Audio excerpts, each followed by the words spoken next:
Well, thank you. This panel is actually 10 minutes shorter than the others, so we want to be really mindful of the time because we have to wrap this up at 3:50. And we have one subs where we're going to make up a little time, but in the order that we were speaking, we had scheduled Scott Enright, the chair of the Hawaii Department of Agriculture. He's not feeling well. Darcy is going to, who you will see in the next panel, is going to briefly fill in for him on this. And then we have Dr. Kimberly Burnett, Associate Specialist at the University of Hawaii Economic Research Organization. She's a specialist in economic research. She's managed over 1.5 million in grants, has over 30 peer-reviewed publications.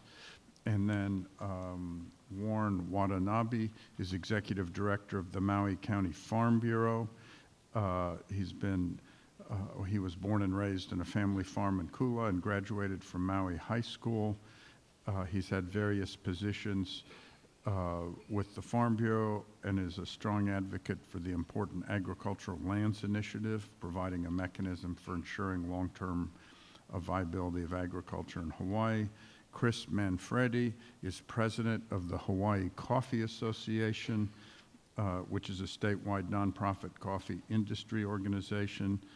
And once again, his bio gives us stuff that is totally unrelated near the end. And in his past career in New York, he was an exotic car mechanic and business owner, race driving instructor, and was part of a race team that won Daytona and Le Mans endurance races, which is probably why he's doing good endurance in one of the last panels.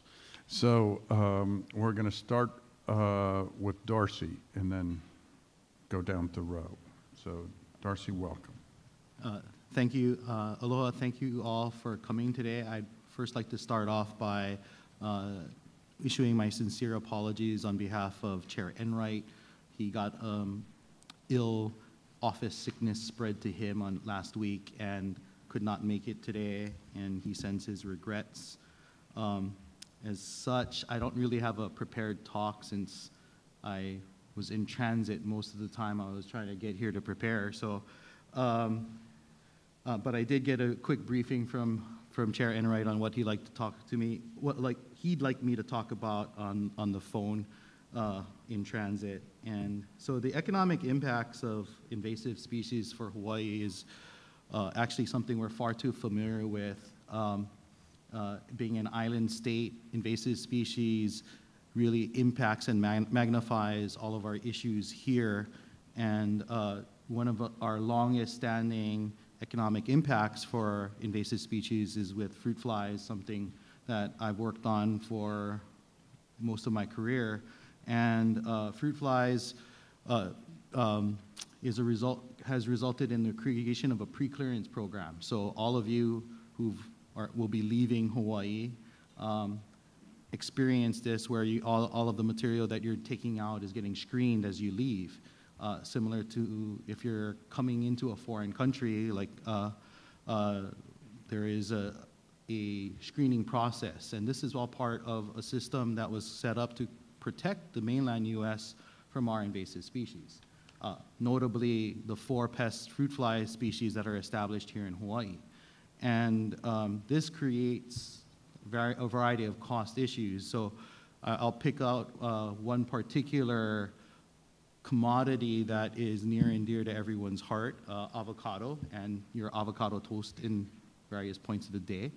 And avocado, recently we went through with various help. So just getting a commodity approved for export can take years. And Charwell avocado export to the upper tier mainland U.S. actually took a tremendous amount of involvement of Senator Inouye to get this regulation on the books, and what it means now for the farmers in order to export Charwell avocados. And I'm sure the California and Florida avocado industries were embracing our Charwell avocados coming into the mainland U.S., but in order for them to to export, we need to have a monitoring program established. That's an added cost. If fruit flies, specifically oriental fruit fly, is detected, they have to then initiate a mitigation program.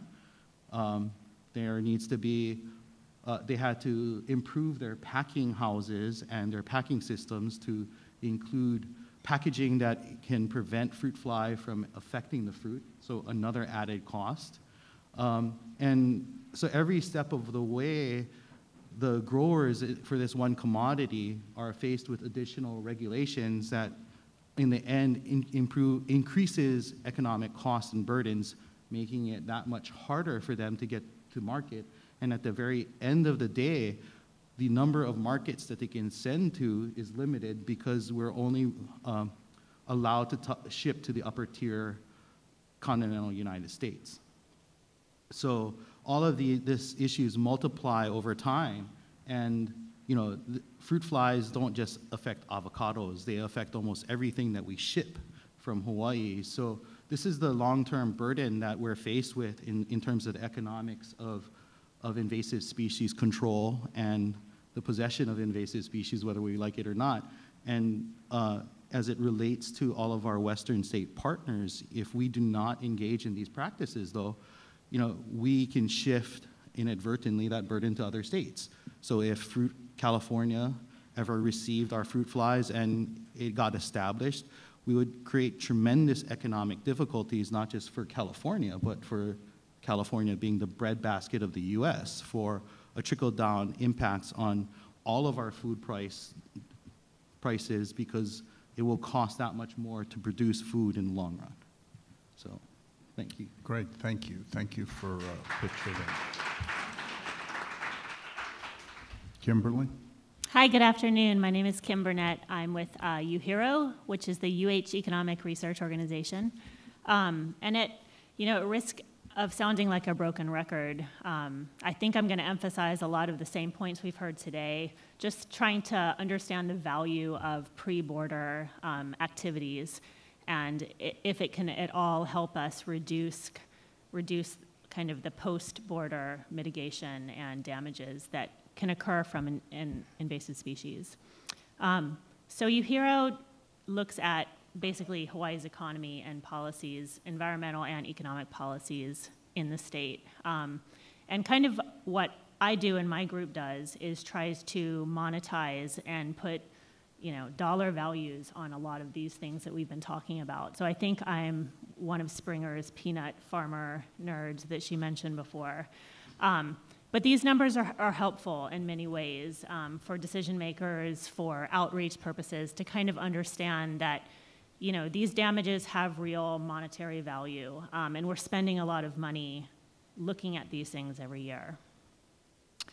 So a couple of years ago, we worked with the Hawaii Invasive Species Committee to look at kind of their top 5 priority species. And the way we assess that is we looked at the last decade of projects that were funded by HISC, and we just identified what are the species that were funded the most frequently over that decade.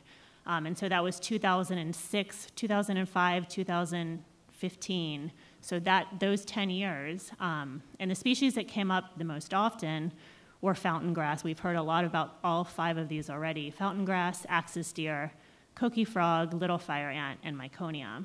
And so what we did was not only look at the management costs that have been spent over this time period, but also tried to assess the damages, the economic damages, and see if we could monetize those.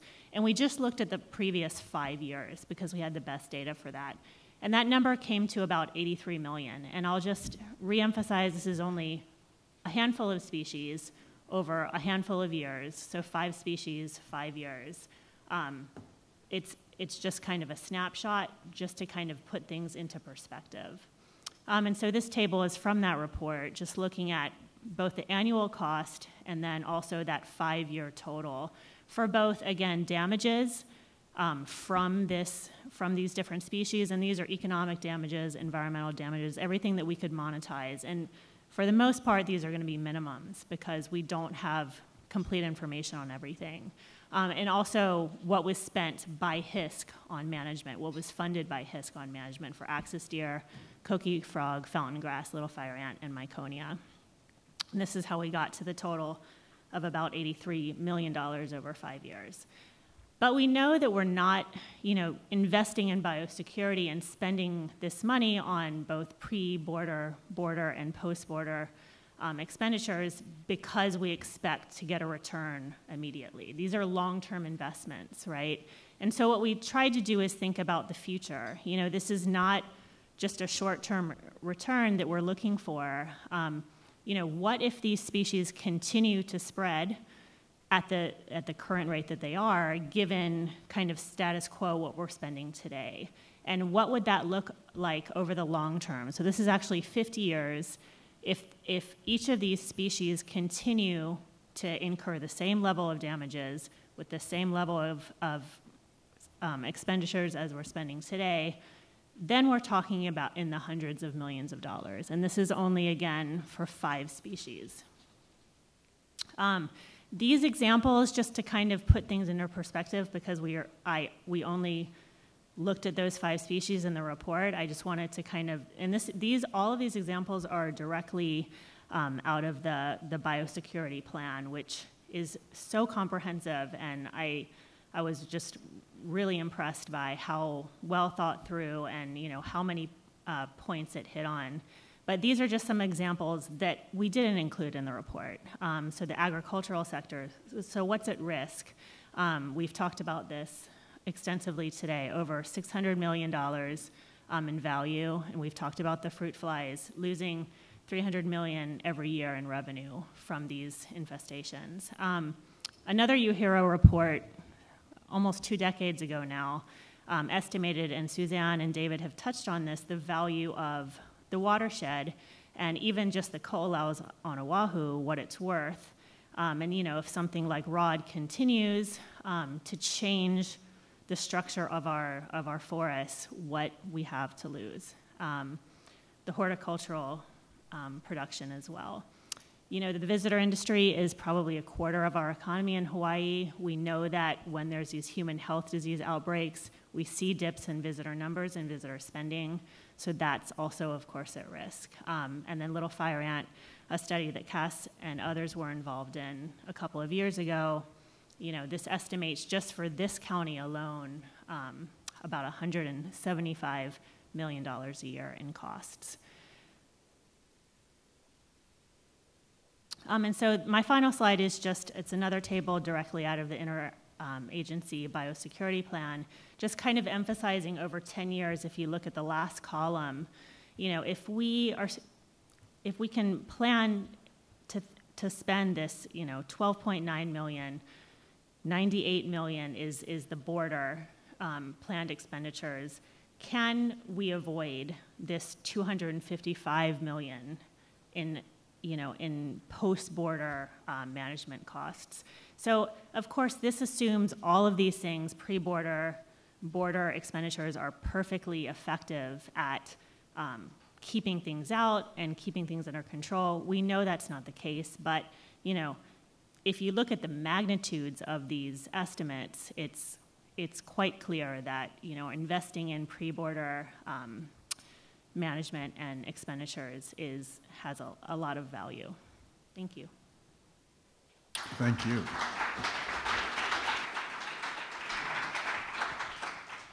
Warren? Invasive species is a major factor for Hawaii agriculture's viability. I would like to thank you for this opportunity to join you. I am Warren Watanabe, the Executive Director of the Maui County Farm Bureau. I was a 3rd-generation farmer up in Kula, Maui, that my grandfather started in 1939. But one of the reasons I did give up was to invasive species. Specific example is the diamondback moth, and not to mention wild birds. But it was not the only reason why I shut down my farm.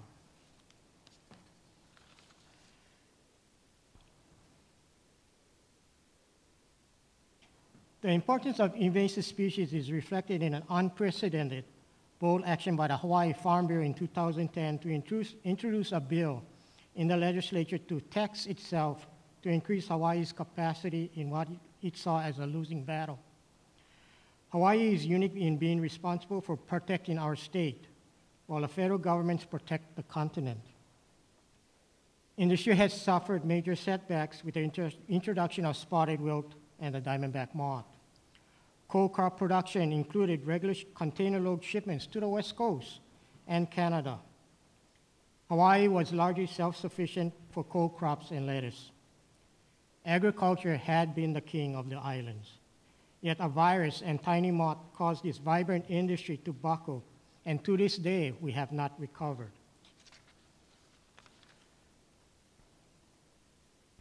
In 2007, a fee was imposed on net weight of imported freight for the inspection, quarantine, and eradication of invasive species containing imported freight.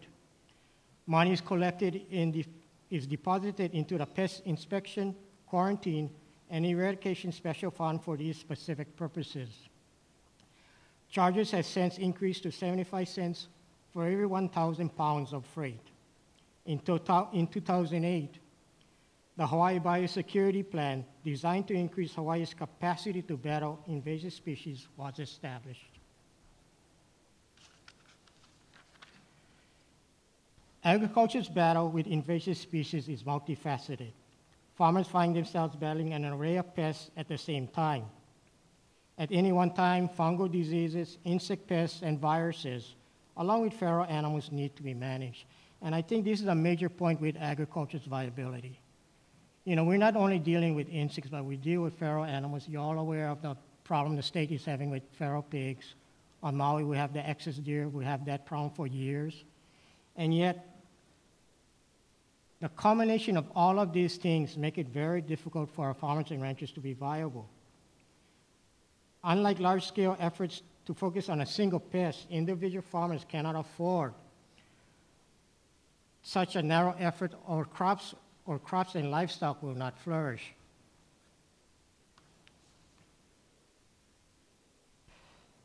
As global transportation has increased, we find ourselves increasingly exposed to new pests that enjoy our tropical climate without freezing temperatures that provide a type of sanitation. Global transportation has also made it difficult to identify where our imports originate. Large wholesalers seeking year-round supplies may source their products in the United States for certain months and move to South America in others. And I think we are all guilty of wanting, these types of produce or whatever we're buying on a year-round basis. And I think one of the things we need to do is go back to seasonal crop production. Consumers have a taste for new products, and we can find products from Argentina in Hawaii. Just as we have seen public health threats from new diseases, farmers face new pests without warning. Just recently, the painted stink bug affected many of our leafy greens, and the new generation softer pesticides were not working. The red lungworm does not create crop damage, but if present, creates a threat to public health and deems our crops as unmarketable. And another example is the recent E. coli outbreak. It's impacted a lot of our producers, especially on the mainland. And I want to mention that I appreciate the Department of Health and Department of Ag coming out and saying that the local romaine is safe. And I want to commend the Fairmont Orchid. If you saw it at your lunch, it was local romaine.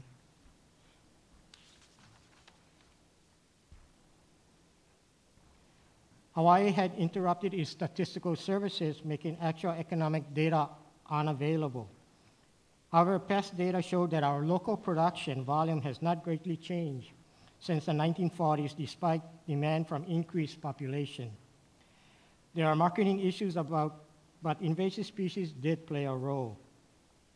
Hawaii's economy, showed by strong export trade, was decimated as exports rejected at California due to the presence of certain pests, or quarantine if others are found in the state. Lack of local production resulted in increased importation, again bringing in more pests into the islands.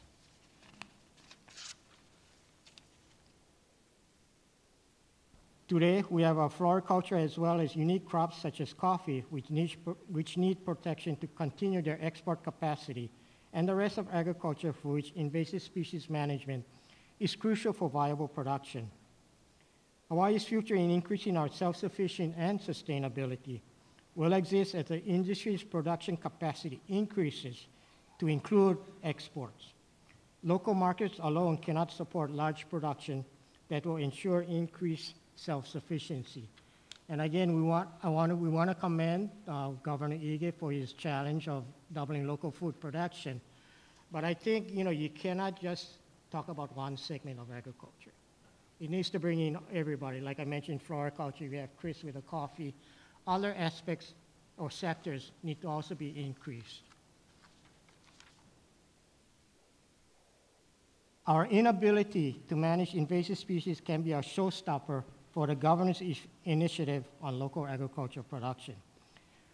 We therefore look to the partnership with the Western states to develop programs that provide a mutual benefit in our battle against invasive species. And again, I want to challenge the governors to look at this problem and look at Hawaii and the special circumstances we face. Teamwork divides the task and doubles the success. Thank you. Thank you. Chris? Thank you, John. Thank you all. My name is Chris Manfredi. I'm the president of the Hawaii Coffee Association. The Hawaii Coffee Association is a statewide NGO that represents the coffee industry in Hawaii. We represent growers, processors, wholesalers, roasters, and retailers. So virtually everything seed to cup that relates to the Hawaiian coffee industry. Hawaiian coffee is the second highest value crop in the state at approximately $82 million annually, second only to seed corn.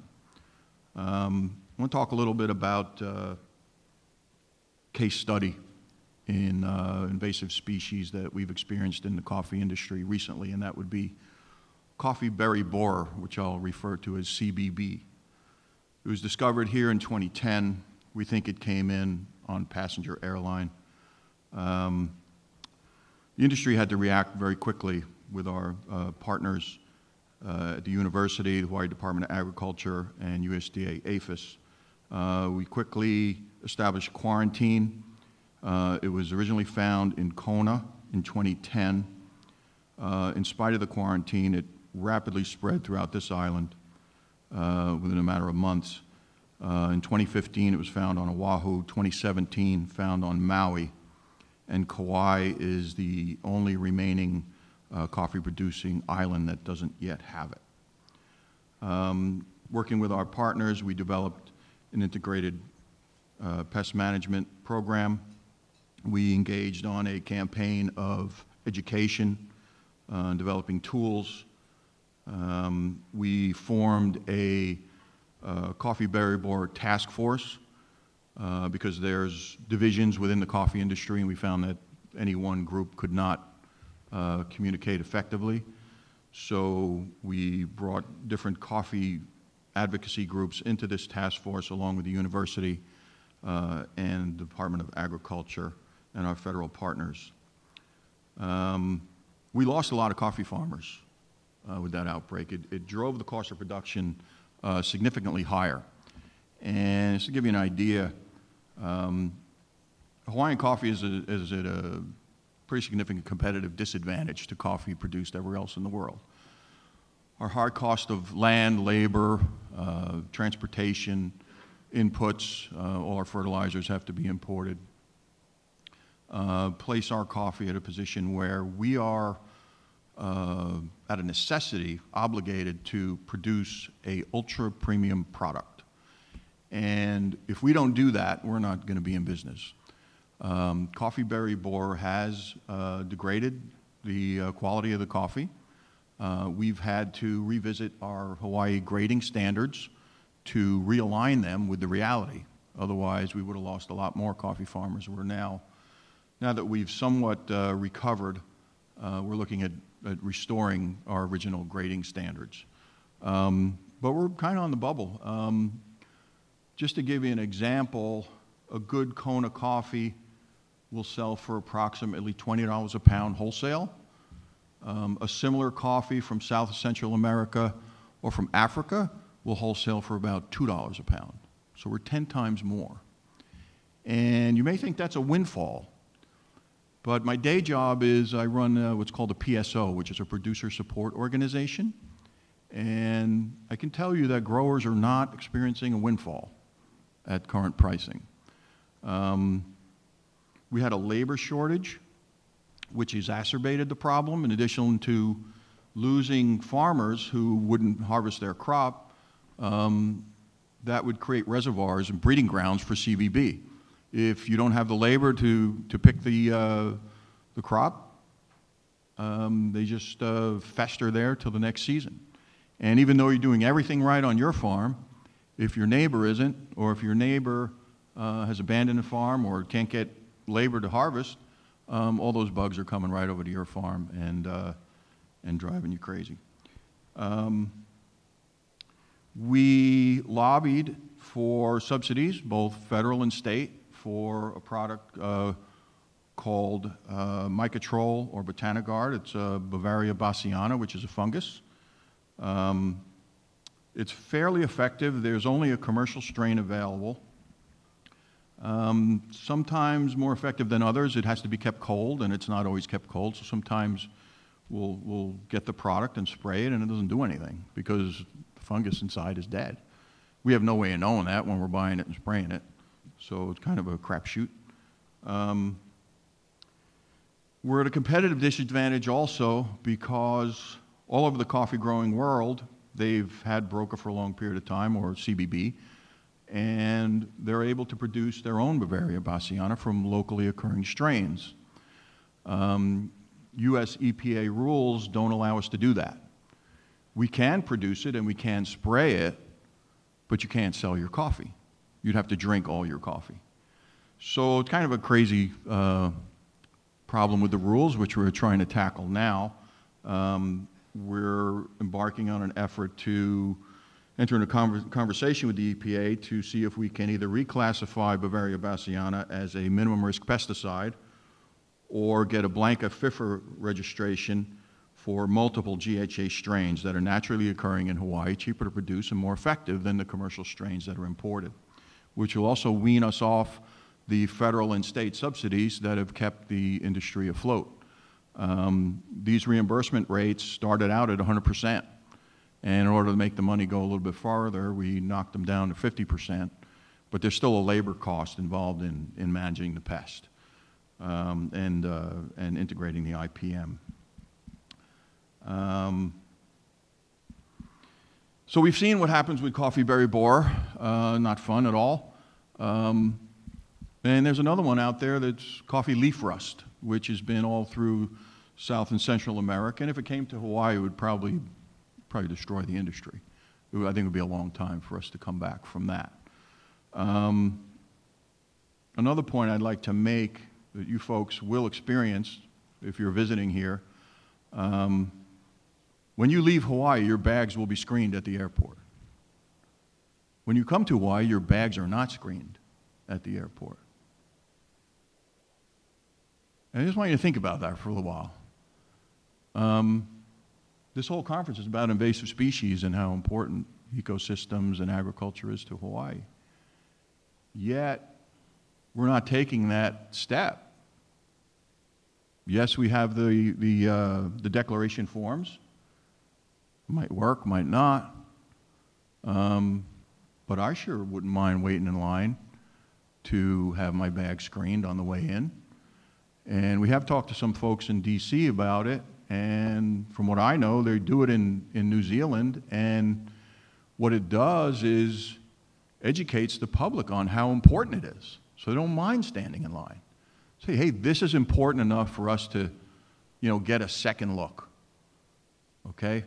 We got CBB, we held on, the industry is coming back, but coffee leaf rust, I don't know if we're going to get a second bite at the apple.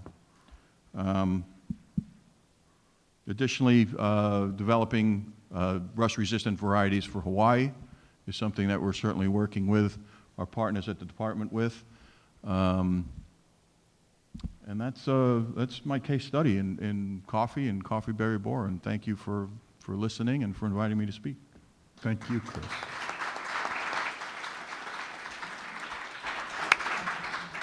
Let me ask some general questions to the panel, and then we'll have some time for a couple of questions from the audience.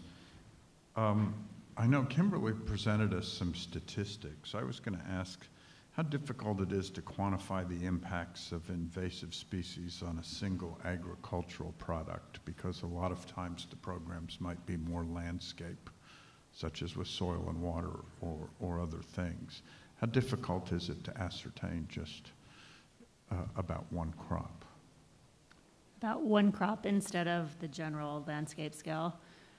I think it's actually a little bit more straightforward to quantify a single crop if we understand kind of the implications on yield for that crop, rather than thinking about economic impacts on a landscape scale. For example, watershed function. You know, how many people, as Myconia or strawberry guava or another species that's impacting watershed function, as that spreads over time, you know, how is that changing watershed function? How many people are affected by that? What are the substitute water sources? So all of these things kind of matter and are harder to pinpoint, rather than, I think, a single crop where we understand exactly the yield that's being lost. I mean, coffee berry borer, we kind of know how many farmers, how many acres, how many farms are being affected, so it's a little bit more straightforward. Not that it's simple, but to say what the economic kind of implication of that is. Anybody else want to add anything on that? Well, for vegetable crops, I think it's difficult because you have a multitude of pests attacking it. Say you have a trip problem that weakens the plant, then you may get a secondary plant disease come in. So I think it gets difficult.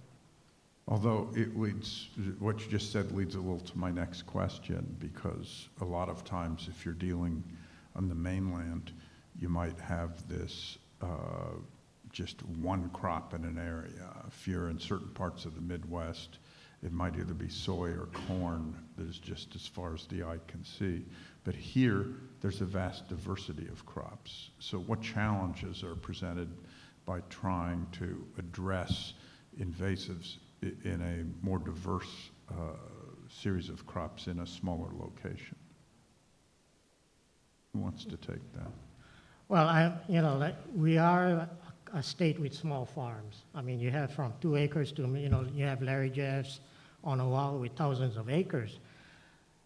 But when you're in a small concentrated area, and most of the farmers are not going to, it's not a monocrop situation but you are planting a multitude of different crops.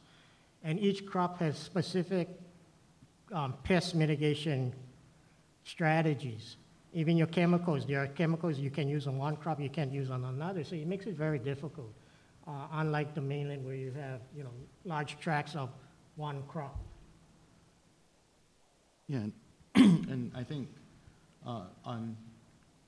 it's not just whether, we have the coffee belt, for instance, and you have a lot of, the coffee belt does have a fairly large amount of coffee growing in it, but what happens there even in those situations is they're cut up into very small parcels, each with different management practices, each with, and people may not be on top of the control procedures for a pest. And I think that magnifies our problems in terms of addressing pests here, that the systems management programs that we each employ are not necessarily adhered to in the ways that the university folk and the government folk want people to do, and that compounds the issue, which when you're dealing with the large landscape level farming that we see on the mainland, that's less of an issue. And it just gets magnified here. Well, the other thing is Kimberly had statistics about the loss that existed in different crops. Do you think the investment is significant given against the magnitude of the losses for the crops? No. Kimberly, do you have an opinion about it? I'll get to Chris then. I mean, I guess just looking at the biosecurity plan, comparing the pre-border kind of planned, this is what it would take. It's like 13 million over 10 years compared with post-border of over 250 million. I mean, trying to get closer to those planned expenditures is going to help reduce those impacts, even if they're not perfectly effective in doing so. It's going to help reduce those magnitudes. I'm going to recognize Chris, but let me tell everyone that when he's done, it'll be the chance for you to ask questions. So get ready with any questions that you might have. Chris? Well, you spoke about investment. The Hawaii Department of Agriculture state budget is less than 0.5% of the state budget. So before I was president of the Hawaii Coffee Association, I was past president of Hawaii Farm Bureau. And every year we go lobby for resources for the department. And I think they do an outstanding job with the resources that they have, but certainly could do a lot better if they had more. The governor, rightly so, wants to increase local food production. I think legislators really need to put their money where their mouth is. And we have a lot of friends at the Capitol, but when it comes time to reconciling the budget, it seems like we always end up on the short end of the stick. Well, as a longtime legislative budget chair, let me just tell you, you're balancing an incredible amount of things, and you're listening to people from dentistry say, it'll get much more acute, you'll pay in the emergency rooms if you don't pay the smaller amount. And it's making that case about agriculture in a way that they see where it'll be more to their pocketbook over time if they don't invest. But this is a time for people to ask questions. So who has a question of anybody on the panel? Right here. Thanks for all your great presentations. I really appreciate it. Just a quick question. Do any of you have a sense for how important surrounding vegetation is in terms of native or non-native, harboring some of the pests that you're concerned with? Well, for the veg guys, I think one of the problems is trips. It's around, in the cores and all the flowers around. So it is a big concern, and I appreciate the comments that were made about supporting agriculture. And as Chris mentioned, Farm Bill, we've always gone to the session every year. The session is coming up. And I think it behooves all of us in this room and all your friends, your neighbors, your relatives, to support Hawaii agriculture. I'll be honest, we are struggling as an industry. And I appreciate all the support. One of the things that came up is about technology. As you know, agriculture and biotechnology, we get slammed hard. And I think we need the support of other industries. If you're talking about biotechnology, to help those industries, whether it's for medical research. But as a unit, we need to endorse and support science-based activities. So to answer your question, borders are really interesting because they represent unique threats and they can also represent opportunities. So how we approach management of pests along borders, whether it's crops, whether it's the borders of our homes up against natural areas or rangeland up against natural areas, it really has to be taken from a systems approach, looking at the type of pests that we want to control, the type of beneficial insects that we want to be promoting, and finding out a balance in order to maximize the system's potential to correct itself. And I think that's the unique challenge that we need to spend a little bit more time focusing on in order to prevent the kinds of drift, whether it's into our agricultural fields or into our natural areas of pests. Yeah, I'd like to add a little more to that. The fruit fly program was a very good, big success. I was a part of it. But I think a key part of it was also education of the community, because it wouldn't work if only the farmers did it. We needed the support of the community. You know, you have wild guavas growing all over the place. So the community needed to understand the importance of the program and how they could contribute to its success. Great. Other questions? Josh has a question. Thanks. I'm not sure if this is a question for Kim or maybe it's better directed to Chris or Warren, but the case studies we were talking about are primarily situations where an invasive species is attacking the crop species. I was wondering if you could speak to either experience or ways to quantify when there are impacts to the agricultural workforce rather than the product itself. So I'm thinking like when little fire ants infest a crop, or when mosquitoes are carrying dengue, and it's really hard to get workers to work on those crops. Who wants to take that? Well, like I said, agriculture is struggling. One of the biggest issues is labor, finding labor. We have farmers that want to expand their operations, but we can't find labor, suitable labor. Because the decline of agriculture, I think it expounds that problem. You know, because if agriculture was a successful industry, we would be able to, I think, attract our workforce. We are unable to do that, and I've had cases on Maui where just recently a farmer, he's younger than I am, told me he's giving up the operation. And those kind of issues, the multitude of issues that are affecting agriculture, and I know we're specifically looking at invasive species, but I mean, it does again, because one thing, once a pest gets established, for the private farmer or rancher, it's an ongoing cost because it was not eradicated. And that's something I think that, you know, again, we appreciate the governor's initiative, but that needs to be looked at. How do we manage established pests that will, well, to me, in my opinion, hinder the progress or the increase of agriculture? Anybody else? Anybody else on that one? I'd like to echo what Warren said. We have been experiencing a pretty significant labor shortage in Hawaiian coffee. It's largely hand harvested on this island.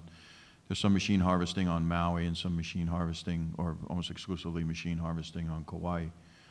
But it exacerbates the berry borer problem.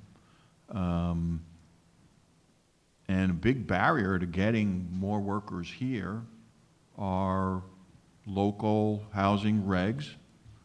Very hard to comply to create additional housing to bring in guest workers, assuming that you're not going to recruit from the local population in any meaningful way. The local planning departments, and we've tried this on a statewide level, but the local planning departments are very, very difficult to navigate to get permits, either to get zoning approvals or building permits for worker housing. Very, very difficult. So we took a run at it at the legislature last year. We tried to set up an ag worker task force. Didn't make it through final committees, but we'll keep trying. Essentially what we wanted to do was to have a blanket permit, building permit approved so that we could streamline the process. Because the longer these processes are, the higher the cost is, and it becomes cost prohibitive, not just for existing growers, but young people who want to get into the industry. You know, the cost of doing business is so high that it just drives people away. They can't get started. So it's a huge barrier, and we keep running at it. But it would be great if some of the folks who aren't here would participate more and see the value in it.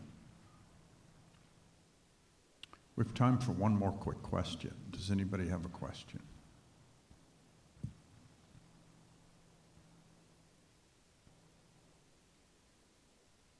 Then let me ask, is there anybody on the panel that has a closing comment here that would like to sum up or make a point that hasn't been made yet?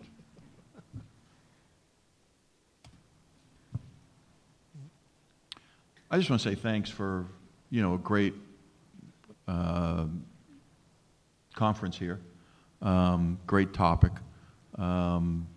Really examines the nexus between invasive, native species protection, agriculture, the economy. I'm just thankful that you folks are talking about it. You got a lot of smart people here, and not including me.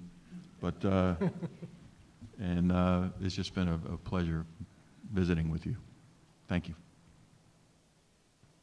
Great. Well, then let's thank this panel.